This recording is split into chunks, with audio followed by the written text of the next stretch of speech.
Hey everyone, it's Jessica Michaels here with another design team layout for you for Shimmerz paints. I have a 12 by 12 layout that I'm working on today using a collection by Coco Vanilla Studio called The Great Escape. And I am just prepping a textured sheet of cardstock with some clear gesso to start by Finnabair. And I just like to use my palette knife here, as you can see, and then I'm just going to set that aside to dry. And then I've got my collection here. I'm going to go ahead and start working on my photos. I am using a sketch by Nikki Rowland, and it's a really cute sketch. It has 2 tag features on it. And I wanted to stick pretty closely to this one, but add some mixed media to it. So I'm just working through my pattern papers here from the 6 by 8 paper pad and pulling out a couple patterns that I want to use for my tags. And then I'm just going to use a couple photos on these like the sketch has, but mine are up and down orientation. They're not a landscape, but they are portrait. But I think it's going to work just fine. And I'm just going to build the size of these tags based off of my photos. So I've got some photos here from when we visited Watkins Glen in New York on our way to our beach vacation. And I say beach, but it's not like ocean beach. It was a lake beach in Lake Ontario. So we went up north, which was just wonderful. I would do it again in a heartbeat. And I've got these photos from a little stop along the way on our journey from when we hiked to see all of these gorgeous waterfalls, and we had a really great time, even though it was sweltering and really super hot this day, and you couldn't even touch the water. So that was kind of a bummer because it just looks so refreshing. But you know what? I've got these photos. We had a gorgeous day and the weather was just perfect other than being super hot. So we had a good time, and I snapped these photos along the way. I thought it would be perfect for this layout today. I've got my tags here that I'm working on. So I've just built the tag size around my photo. I know the one on the left in Nikki's sketch is longer. I've actually made mine shorter, so I've kind of reversed it a little bit based on my photos being longer. And then I am just trimming off the excess to make my little tabs here on the sides for that tag shape. And then I'm just lightly tracing a pencil line around where those are going to go on my page so that I can create my mixed media around these tags. I've got my hole punch here. I've already punched the holes in my tags, grabbed some water from my mixed media.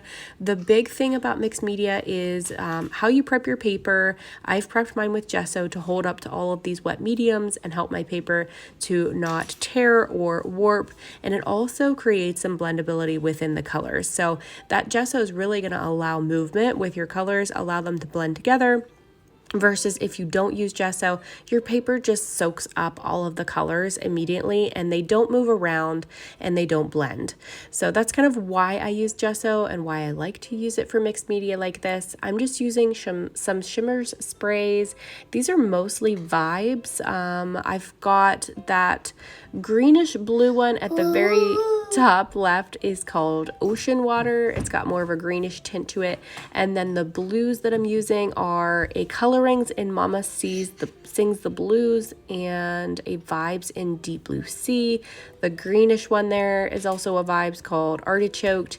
And then I've got the orange one in Pumpkin Pie. I'll list all these down below so you don't have to remember all these names. I know I've used quite a bit of products today, so I will make sure that I list them down below in the description in case you want to grab any of these from the Shimmerz shop. If you do place an order, just make sure you use my name, Jessica, in the notes section of your order, because then you can get a free gift along with that order.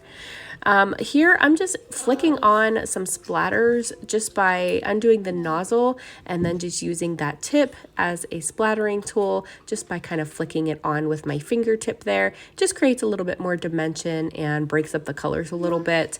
And then this is just some white acrylic paint. So I'm just using this and adding a little bit of water to make it more, a little bit thinner so that I can actually splatter that on with my paintbrush. Because if you try to do it straight on just with the paint, it's too thick and you can't splatter it.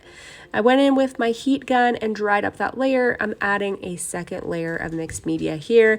I wanted to get a little bit more of this blue color. I really like this Mama Sings the Blues Coloringz.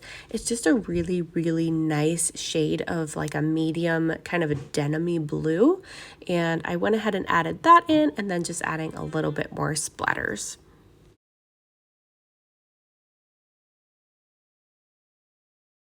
Then I've got my tags here that I'm just adding back in, just careful not to smudge any of those splatters that I just did.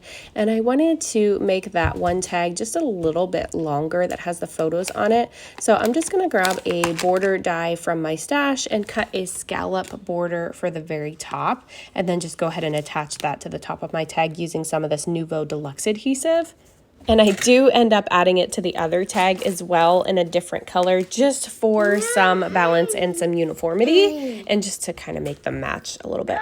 And then here is kind of where I royally messed this up. And I mean, it turns out okay, it's fine, but I made a humongous boo-boo and I shouldn't have done what I did. I went ahead and added my tags, and I knew that I wanted to do some machine stitching with my sewing machine around these tags, but for some odd reason, I think that I can do this when it's on the paper, which is fine. It's all fine and dandy, unless you still need to add your thread or your trims to the hole in the tag. So here's where you can see that I've already done my machine stitching off camera at this point, and I'm adding in my little hole reinforcement punches here to add that decorative hole around there. And then I realized my mistake right about at this point right here, where I'm trying to thread this through, and I'm like, oh my goodness, I've already sewn this to the paper and cannot access this hole anymore. So you know what? Fake it till you make it. So I'm just going to rough up the edges of these tags like I would have done previously if I wouldn't have sewn this to the page. So I'm just going to rough this up, and then I'm going to use my X-Acto knife to trim out the stitches right here and try to poke this through and maneuver this so it looks like it's through the hole. And you know what? I should have just stapled this down, like stapled the trim to itself, making it look like it was attached to the tag. I should have just done that and just glued it down instead of trying to maneuver this through the hole, since it was already stitched through my paper.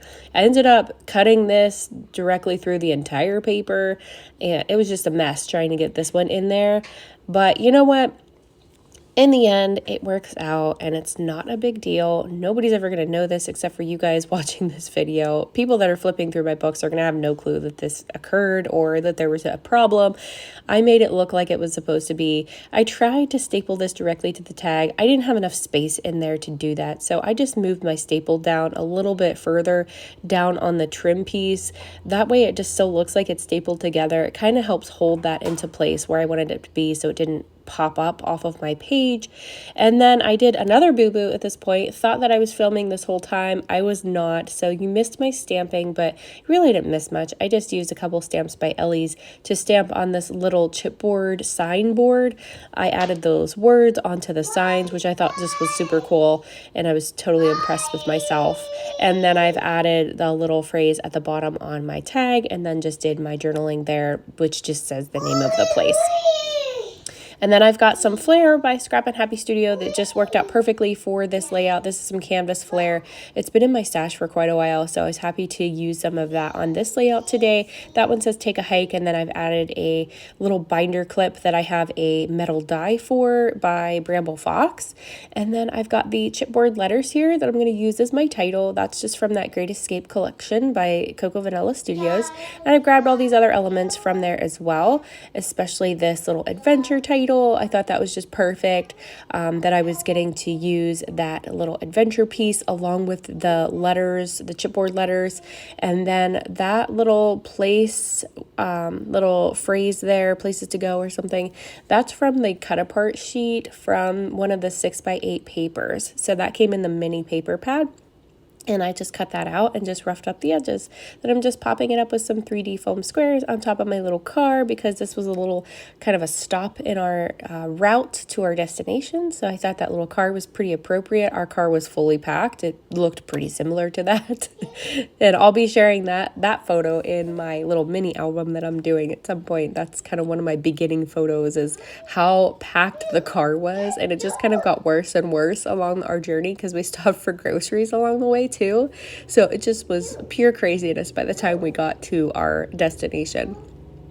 So I'm just using some foam squares again to pop up that element, and then I'm grabbing the little word phrases from this cut apart sheet. This is the one that I mentioned that comes in that 6x8 paper pad, and I'm just cutting a bunch of these phrases out, and I'm going to layer them under that car because that's kind of what the sketch looked like. It had some word bits on the left side of that tag, so I'm just kind of following that sketch and doing the same thing on my layout. So I'm just using my Nuvo Deluxe adhesive. It works nice whenever you're trying to glue down embellishments or different elements like this to your mixed media, because sometimes it's hard for adhesive to stick well to mixed media if it's a tape runner or something like that. So I like to use Nuvo glue for anything that I'm adhering directly to my mixed media.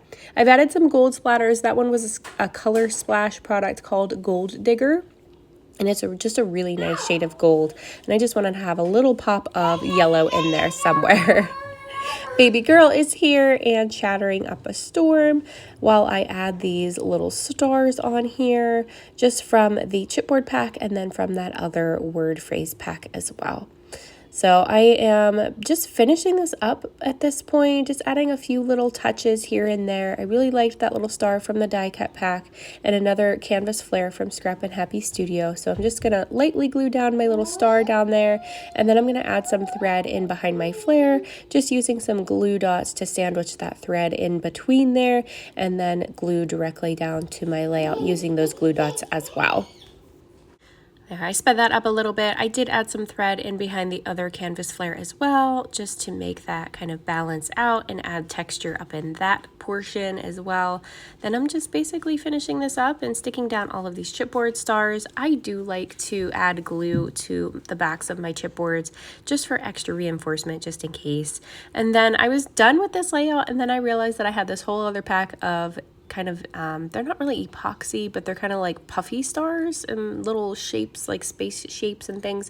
So I just added a few of those on as well, and then just finishing off my little binder clip up here. Since it has a hole in it, I'm going to go ahead and add some wax twine to that, and then just staple down my ends so they're not all willy-nilly and all over the place in my book. So I'm just grabbing my little tiny attacher stapler by Tim Holtz for that.